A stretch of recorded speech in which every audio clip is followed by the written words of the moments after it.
चक्षुरुन्मीलितं येन तस्मै श्रीगुरुवे नमः। वसुदेवसुतं देवं कंसचाणूरमर्दनं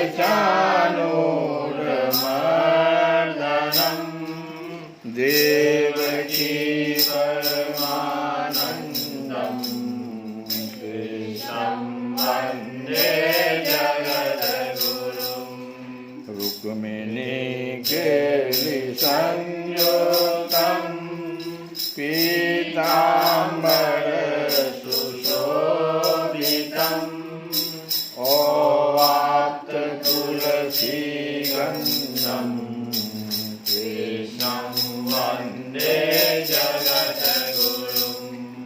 हे कृष्ण करुणा सिन्धु दीनबन्धो जगत्पते गोपेश गोपिकान्त राधाकान्त नमस्तुते। तप्त काञ्चन गौराङ्गी राधे वृन्दावनेश्वरी वृषभानुसुते देवी प्रणमामि हरिप्रियं। श्रीकृष्णाय वासुदेवाय हरये परमात्मने प्रणतक्लेशनाशाय गोविन्दाय नमो नमः। मातु मेरी श्री राधिका पिता मेरे घनश्याम, इन दोनों के चरणन में मेरा बारंबार प्रणाम, मेरा बारंबार प्रणाम, मेरा बारंबार प्रणाम। कल की कथा में हम लोग सुन रहे थे कि नारद जी अपने पूर्व जन्म की कथा व्यास जी को सुना रहे थे तो भगवान ने नारद जी को कहा कि तुम मेरे पार्षद हो जाओगे, अगले जन्म में मुझे प्राप्त करने का तुम्हारा यह दृढ़ निश्चय कभी किसी प्रकार नहीं टूटेगा। समस्त सृष्टि का प्रलय हो जाने पर भी मेरी कृपा से तुम्हें मेरी स्मृति बनी रहेगी। व्यास जी ने यही तो पूछा था कि आपको आपकी स्मृति काल के गाल में चले जाने के बाद भी क्यों बनी रह गई। तो भगवान ने ही इस प्रकार का वरदान उन्हें दिया था कि समस्त सृष्टि का प्रलय हो जाने पर भी मेरी कृपा से तुम्हें मेरी स्मृति बनी रहेगी। आकाश के समान अव्यक्त सर्वशक्तिमान महान परमात्मा इतना कहकर चुप हो रहे। उनकी इस कृपा का अनुभव करके मैंने उन श्रेष्ठों से भी श्रेष्ठतर भगवान को सिर झुकाकर प्रणाम किया। तभी से मैं लज्जा संकोच छोड़कर भगवान के अत्यंत रहस्यमय और मंगलमय मधुर नामों और लीलाओं का कीर्तन और स्मरण करने लगा। स्पृहा और मदमत्सर मेरे हृदय से पहले ही निवृत्त हो चुके थे। अब मैं आनंद से काल की प्रतीक्षा करता हुआ पृथ्वी पर विचरने लगा। व्यास जी, इस प्रकार भगवान की कृपा से मेरा हृदय शुद्ध हो गया, आसक्ति मिट गई और मैं श्री कृष्ण परायण हो गया। कुछ समय बाद जैसे एकाएक बिजली कौंध जाती है, वैसे ही अपने समय पर मेरी मृत्यु आ गई। मुझे शुद्ध भगवत पार्षद शरीर प्राप्त होने का अवसर आने पर प्रारब्ध कर्म समाप्त हो जाने के कारण पांच भौतिक शरीर नष्ट हो गया। कल्प के अंत में जिस समय भगवान नारायण प्रलयकालीन समुद्र के जल में शयन करते हैं, उसको एकार्णव कहते हैं, उस समय उनके हृदय में शयन करने की इच्छा से इस सारी सृष्टि को समेटकर ब्रह्मा जी जब प्रवेश करने लगे, तब उनके श्वास के साथ मैं भी उनके हृदय में प्रवेश कर गया। ब्रह्मा जी के श्वास के साथ ये हृदय में प्रवेश कर गए। 1 सहस्त्र चतुर्युगी बीत जाने पर जब ब्रह्मा जगे और उन्होंने सृष्टि करने की इच्छा की, तब उनकी इंद्रियों से मरीचि आदि ऋषियों के साथ मैं भी प्रकट हो गया। तभी से मैं भगवान की कृपा से वैकुंठ आदि में और तीनों लोकों में बाहर भीतर बिना रोक टोक विचरण किया करता हूँ। मेरे जीवन का व्रत भगवत भजन अखंड रूप से चलता रहता है। भगवान की दी हुई इस स्वर ब्रह्म से, अब स्वर ब्रह्म किसे कहते हैं तो खड्ज, ऋषभ, गांधार, मध्यम, पंचम, धैवत और निषाद, ये सातों स्वर ब्रह्म व्यंजक होने के नाते ही ब्रह्म रूप कहे गए हैं। इसमें गांधार भी है, पंचम भी है, निषाद है, ऋषभ है। तो ब्रह्मा ये नारद जी स्वर ब्रह्म से विभूषित बीना पर तान छेड़कर भगवान की दी हुई इस स्वर ब्रह्म से, ये भगवान की दी हुई स्वर ब्रह्म है, विभूषित बीना पर तान छेड़ कर मैं उनकी लीलाओं का गान करता हुआ सारे संसार में विचरता हूँ। जब मैं उनकी लीलाओं का गान करने लगता हूँ, तब वे प्रभु जिनके चरण कमल समस्त तीर्थों के उद्गम स्थान हैं और जिनका यशोगान मुझे बहुत ही प्रिय लगता है, बुलाए हुए की भांति तुरंत मेरे हृदय में आकर दर्शन दे देते हैं। जिन लोगों का चित्त निरंतर विषय भोगों की कामना से आतुर हो रहा है, उनके लिए भगवान की लीलाओं का कीर्तन संसार सागर से पार जाने का जहाज है।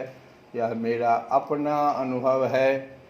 तो माता जी का भजन आज भी हम लोग गाएंगे, तब आगे की कथा करेंगे, क्योंकि भजन के बिना कुछ भी सब कुछ सूना।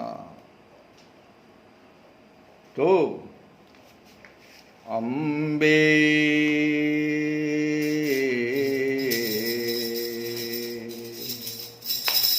आब उचित नहीं तेरी, आब उचित नहीं तेरी अम्बे।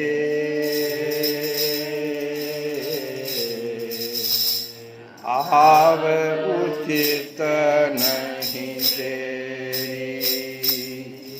हे अम्बे।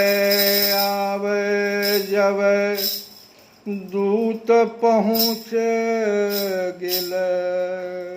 मृत्युशैया पर पड़ा हुआ प्राणी यमदूत आ गया है। मैथिली का भाव सुनो कि अम्बे आव जब दूत पहुँच गेल। पैर पड़ल अछि बेरी। पैर पड़ल अछि बेरी मतलब रोग सैया पर पड़े हुए हैं, उठ भी नहीं सकते हैं। तो पैर पड़ल अछि बेरी। और अपने लोग स्वजन लोग तो नित्य बंधु सब टक टक ताकैथ। नित्य बंधु सब टक टक ताकैथ। नहीं सहाय ही बेरी।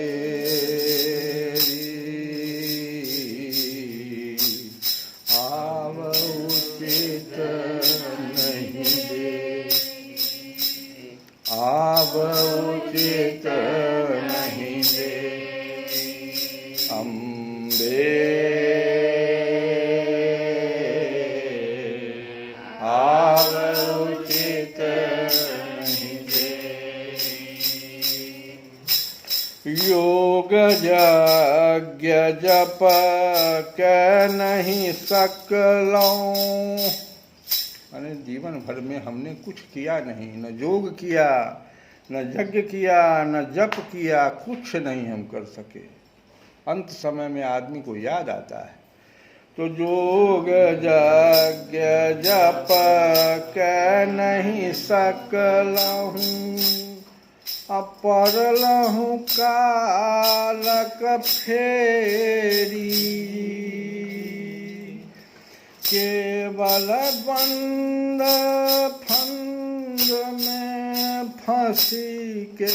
गंध और फंद कहते हैं माया का जाल, इसी में फंस के। तो केवल बंद फंद में फंसी के। पाप बटोरल ढेरी। आव उचित नहीं तेरी। आव उचित नहीं तेरी अम्बे। आव उचित नहीं तेरी।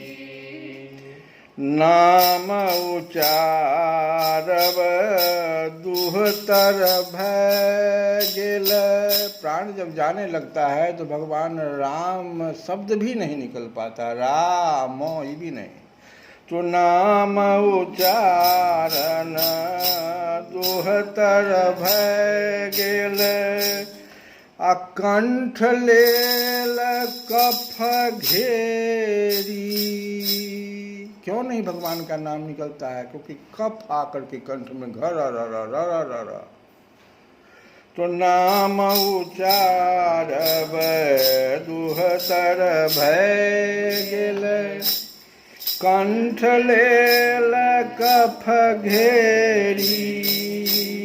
लेकिन नारद जी के साथ ऐसा नहीं हुआ। नारद जी का प्राण एकाएक निकल गया। तो कंठ लेल कफ घेरी। एक उपाय सुझई अछि अम्बे। एक उपाय सुझई अछि अम्बे। अहाँ नयन भरी हेरी।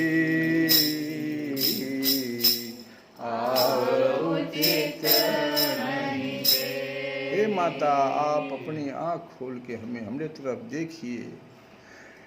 तो अम्बे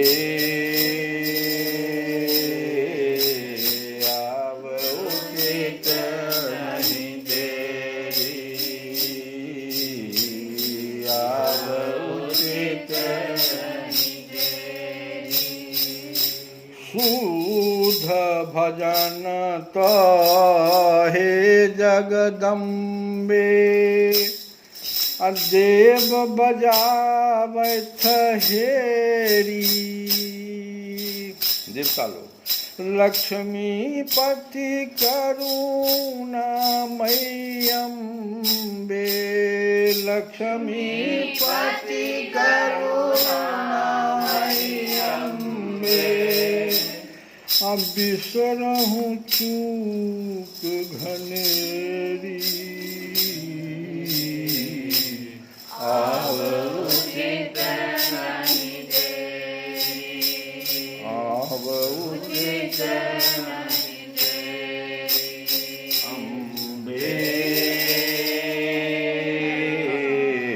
आव उचित नहीं देरी,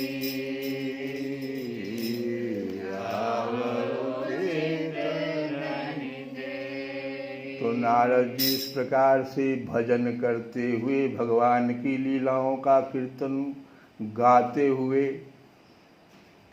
हमेशा रहते हैं। उनके लिए भगवान की लीलाओं का कीर्तन संसार सागर से पार जाने का जहाज है। और नारद जी कहते हैं कि यह मेरा अपना अनुभव है। काम और लोभ की चोट से बार बार घायल हुआ हृदय श्री कृष्ण सेवा से जैसी प्रत्यक्ष शांति का अनुभव करता है, यम नियम और योग मार्गों से वैसी शांति नहीं मिल सकती। भगवान के भजन में जो शांति मिलती है, जो अभी जो गाना गाया, उसमें जो शांति है वो यम नियम और रामदेव बाबा का जो श्वास प्रश्वास उसमें नहीं है। व्यास जी, आप निष्पाप हैं। आपने मुझसे जो कुछ पूछा था वह सब अपने जन्म और साधना का रहस्य तथा आपकी आत्मतुष्टि का उपाय मैंने बतला दिया। फिर सूत जी कहते हैं, ये संवाद जो हो रहा है सूत जी और शौनक ऋषियों के बीच में हो रहा है। तो सूत जी कहते हैं कि शौनकादि ऋषियों, देवर्षि नारद ने व्यास जी से इस प्रकार कहकर जाने की अनुमति ली और बीना बजाते हुए स्वच्छंद विचरण करने के लिए वे चल पड़े। तो बीना में क्या बजा रहे थे? राधे जय श्री राधे,